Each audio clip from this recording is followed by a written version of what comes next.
Another big week here. Obviously, getting ourselves prepared for another Tuesday night game. Our last home game here at Schumann Stadium. Obviously, got a group of seniors that will be taking the field for the last time here. So it'll be an emotional week, an emotional Tuesday leading up to kickoff. It's a great opportunity, though. We got a good, very, very good Ohio football team that's coming in here. Coach Albin's done a great job there in his second year, and they're in position. They're sitting at the top of the MAC East right now at 5-1. So obviously there's a lot at stake for them. There's a lot at stake for us.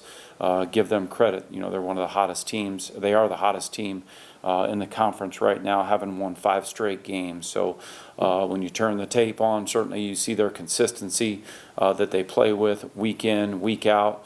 Good football team, and obviously we're focused on making sure that we have our chin up, our chest out. We lost a tough game on the road against a good football team in Toledo, but we got to move forward. Love the attitude, love the energy that we've attacked these first couple of days with since the game on Tuesday night. And focus is on the process, like always, and just having a great week. Great week of preparation, great week of practice, great week in the meeting room, and get ready to play a good football team. What does the senior class that's about to be celebrated on Tuesday mean to you? Just like every senior class that I've been fortunate enough here at Ball State as the head coach, I can't believe it's 7 years, but just like every group that I've been able to see through to the end as a senior, it's special. I love them. So much respect for the time, the energy, the commitment that they put into it from the time they arrive here as freshmen, and for these guys, I've been with them from the beginning to the end, and so it's a group of guys that are so high character. That have given everything that they've had to our program, and to be sitting in the position here where we can have a great finish to our season, to become bowl eligible again, first time that would happen in program history. So there's a lot of stuff that's on the table yet to be painted in this picture, but I love this group of guys, and I appreciate everything that they've given, everything that they've sacrificed to help Ball State be the best that we can be. You mentioned Ohio with what they've done in recent games. A lot of that's with their quarterback, Rourke. What does he do that challenges defenses? Yeah, Curtis Rourke is playing at a high level, very high level, and very consistent week in, week out. He's putting up huge numbers in the passing game. Obviously, he's very dangerous as a runner as well, and so you just look at his decision making. He locates the ball at a high level. You know, he's got a great completion percentage, almost 70%, but he locates the ball extremely well, puts the ball in some tough spots where only the receiver has a chance to make a play, and to me that's a sign of a very confident quarterback that trusts the system, trusts what they're doing, and he's operating at a high level, getting the ball in the hands of his playmakers, got great composure, great poise in the pocket. So it's going to be a challenge, and obviously when they do run him, when they utilize him in their option game, very good decision maker on when to pitch it, when to keep it, and he's tough. He breaks a lot of tackles, and he's one of those guys. You got to do a great job of getting him down. He's like a running back. You got to be able to tackle him and get him to the ground. So great challenge for our defense. Yes, we faced some dual threat guys, but Curtis Rourke is doing a great job as a quarterback there for their program. Mike, you mentioned the chance to go to a bowl game for the first time in 3 straight years in program history. How much is that talked about amongst the guys? We discussed it this morning only to make sure all 110 guys that are in the meeting room here know exactly what lies ahead. But in saying that, that's the long-term goal for right now. The goal is to go 1-0 this week, so we can't lose sight of that. You can't get caught up in thinking about hypotheticals. What if we do this? We can accomplish that. We just got to focus on this week. Focus on having the best practice that we possibly can tomorrow. Have great meetings. Got a lot of film to study. Got things that we need to work on our end to clean up and get better at. You always got to work at getting better. So we don't talk about it. They know exactly what's out there, but our focus is on Ohio coming in here because it's obviously a very good football team, and we got to have a great week.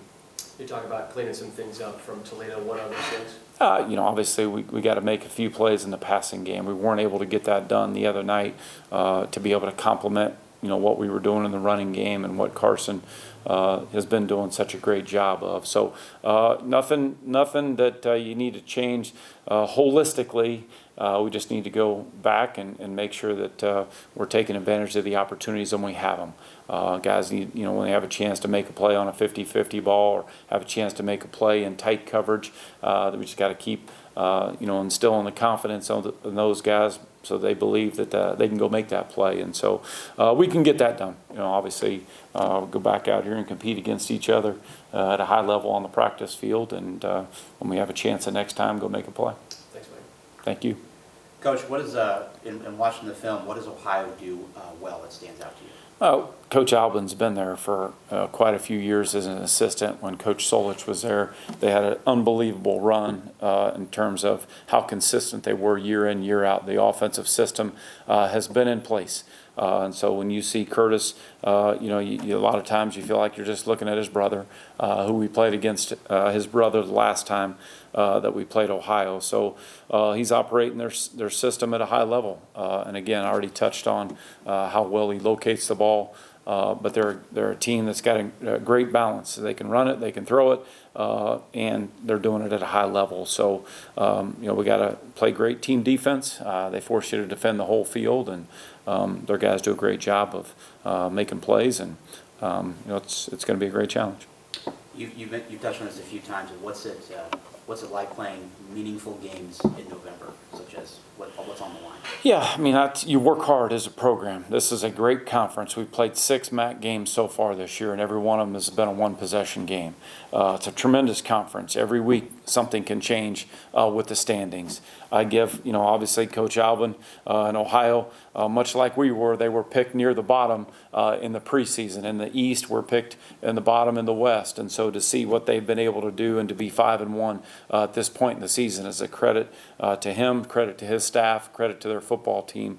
But we've got goals for us, and to be playing in meaningful games is really what it's all about. Our guys have earned the opportunity to be in a game like this, and now we got to go take advantage of it, take advantage of the opportunity, take advantage of the stage, and make it count.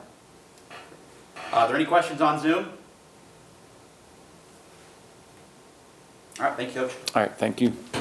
Yeah, Clayton, I guess just take me through these past, day and a half or whatever it's been. What's kind of been the conversations and the mindset kind of surrounding the team? Obviously when you get back late after a game like that on a weeknight, starting late anyways, just get back, get to sleep, get back in the morning for treatment. And then kind of from there, it's just realize what happened. Yeah, we just lost on our chances, especially with them clinching last night, knowing that the MAC championship's out of the picture, but we're still 5-5 team that's got a chance to go to a bowl game. Looking at it from a positive perspective, because doing negative, sitting here looking at, if we would have done this, would have done that, how this season could have played out totally different. Could be 5-5 team, couple plays here and there. Could be 9-1, couple plays here and there. Could be 2-8, whatever you want to look at it as. You can't really look at the season like that. Just to realize that have a chance to be the first team to go to about 3 back-to-back bowl games, get to a bowl game, win out the rest of the season, have an 8-win season, first time since 2013, 2012. Just got to look at the positives, look at what's still possible, what's still ahead of this season. Do you feel like the team as a whole is kind of looking at those positives and realizing that there are still goals to achieve? Yeah, because coming into the season, our number one goal was to win a MAC championship. That's the goal every year. But at the same time, it's college football. Once you get past conference championships, it's bowl games. So that was another one of our goals. It's not like our whole season is taken away from us just off of one loss, off of one missed opportunity and a chance to get to the MAC championship. Guys realize what's at stake. Guys realize that there's 11, 12 guaranteed days left here. As this team, as this Ball State 2022 team.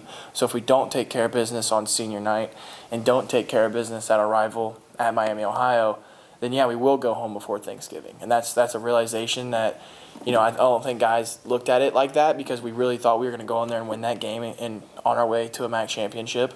But now it's the realization that, okay, the bowl game is the only opportunity now, so let's take full advantage of it.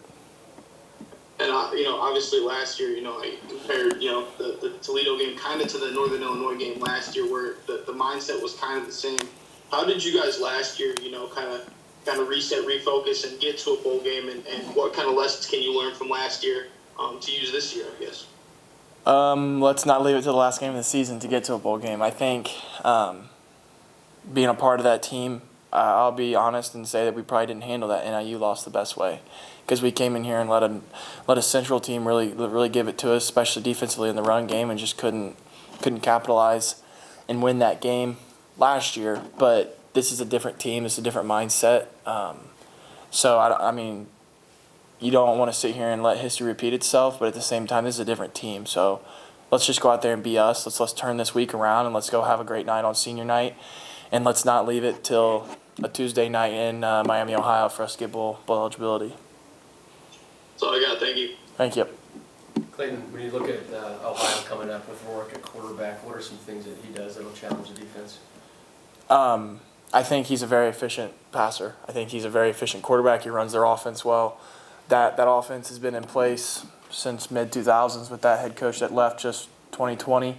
That offense coordinator is doing pretty much the same exact stuff that took his role as a head coach. I think he suits that offense well. He throws the ball really well. He throws it efficient. I think he's only had like 4 interceptions on the season, completing at like 70%, over 300 yards in the pass game. I think he's very efficient and runs that offense well. Also pretty good with his legs. How have the defense been able to play against some of those dual threat quarterbacks in the past this year? How does that help going into a game like Ohio? Just knowing that, last week we had a task ahead of us. I think that's probably he was the most athletic quarterback in the conference. But this week we're going to face another guy that's a very capable runner. That offense is a lot of zone read mixed in with some speed option stuff that we've seen his brother previous to him in the past few years, and now he runs it a different style runner than his brother. But he's very efficient at keeping that offense alive, knowing when to pitch it, when to not, when to get loose, especially in a lot of their zone read stuff. And long, tall guy. I don't know how fast he is, but he covers ground and he makes plays on his feet. So not as big of a senior class for you guys as last year, but overall, what is this group of seniors to Ball State football? They've been a lot. Since I've been here and just looking at everything overall, you look at Jacob White and Danny Penner in that class that left, and then that kind of mix and mingle of guys that were here for COVID. Some of them left, some of them didn't. Those guys meant a lot, because those were the guys that actually got us that MAC championship when we were here. And then this group has just done a lot because, as an older guy being right below them, they've emphasized, let's carry on what those classes before us have built. These last two, the last year's senior class that was so large that you mentioned, and this year's senior class were really close. Those guys were all really close. So they kind of instilled a lot of the beliefs, a lot of the culture. And I think that's something that we've built from since I've been here, top down, that we've carried on. Like, okay, that's the reason why we had a chance to get to 3 bowl games for the first time in school history, because those older guys have meant so much to this program and instilled their beliefs, their culture, their work ethic in guys from top down. Thanks, Clayton. Thank you. Thanks, Clayton.